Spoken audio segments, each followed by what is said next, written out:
भावना जसं काही तुम्ही बघू शकता, आम्ही कळसुबाई शिखरला आलो होतो, पण आता नेमका असा विषय झाला की पाऊस आहे ना रात्रीपासून डॉगेस भाई जाऊन द्या आम्हाला. साऊथ बघ ना एकदम कसं झालंय बघ ना.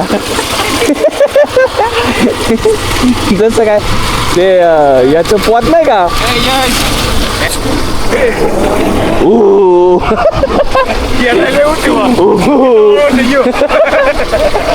अरे आवाज कसा आयला होईल ना. अरे तू घातलाय पोत, डायरेक्ट पोत घातलाय गावाचा. आहे का इकडं.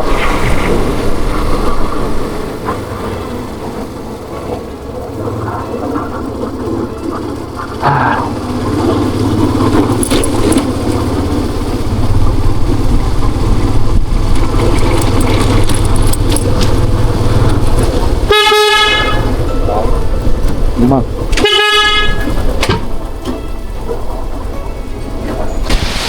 भावना जसं काही तुम्ही बघू शकता, आम्ही कळसुबाई शिखरला आलो होतो, पण आता नेमका असा विषय झाला की पाऊस आहे ना रात्रीपासून चालू आहे. आणि झालं असं की पाण्याची पातळी वाढलेली आहे. बघा पाण्याची पातळी वाढलेली आहे, त्याच्यामुळं जाणं थोडंसं मुश्किल आहे. का मुश्किल आहे कारण तुम्हाला मी दाखवू शकतो. आता बघा थांबा दाखवतो मी तुम्हाला, एकच मिनटं.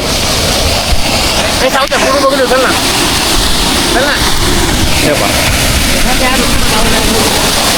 ही पाण्याची पातळी वाढलेली एवढी, त्याच्यामुळं आपण वरती जाऊ शकत नाही. आता हा इथून रस्ता आहे, इथून जाऊ शकतो, पण इथून कसं तुम्ही जाणार या साईडने. आणि जो कोणी आहे ना कळसुबाईला जर येण्याचा प्लॅन बनवत असेल किंवा येणार असेल तो सध्या स्टॉप करा, कारण हे इथं अशी परिस्थिती आहे.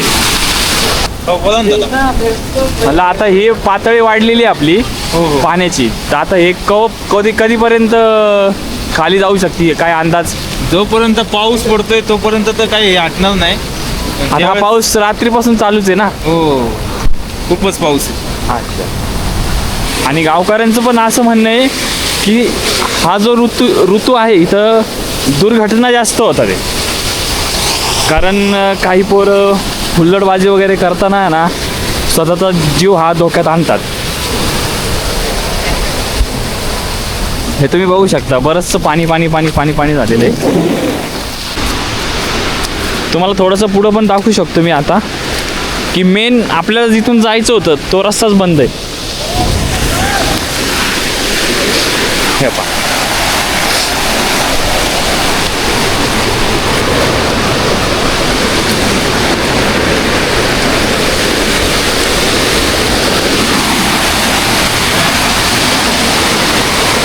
अतिशय धोकादायक परिस्थिती इथं.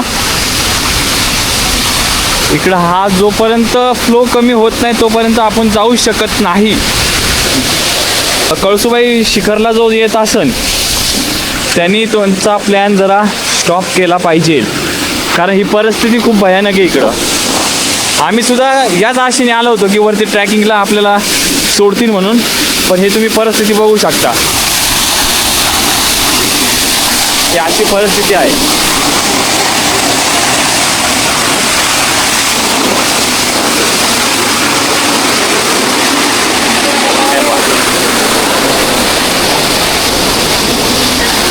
ही अशी परिस्थिती आहे इथं.